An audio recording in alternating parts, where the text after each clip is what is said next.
August 30 പുന്നമടയിൽ നടക്കുന്ന Nehru trophy വള്ളംകളിയുടെ പരിശീലനത്തിനായി വിയപുരം ചുണ്ടൻ നീരണിഞ്ഞു.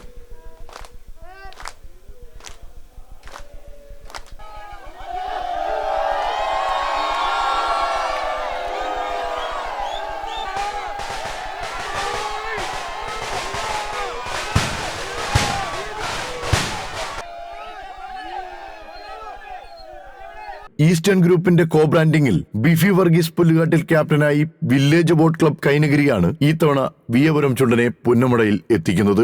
Pallathuruthy boat ക്ലബിന്റെ കൈക്കരുത്തിൽ 2023 നെഹ്റു ട്രോഫി നേടിയതിനൊപ്പം ആ വർഷത്തെ CBLലെയും ജേതാക്കളാണ് വിയപുരം ചുണ്ടൻ. 2024 നെഹ്റു ട്രോഫിയിൽ മില്ലി മൈക്രോ സെക്കൻഡ് വ്യത്യാസത്തിൽ 2ാം സ്ഥാനത്തെത്തിയ ജലോത്സവ പ്രേമികൾക്കിടയിൽ വീരു എന്നറിയപ്പെടുന്ന വിയപുരം ചുണ്ടൻ 2019 ജനുവരിയിലാണ് നീറ്റിലിറക്കിയത്.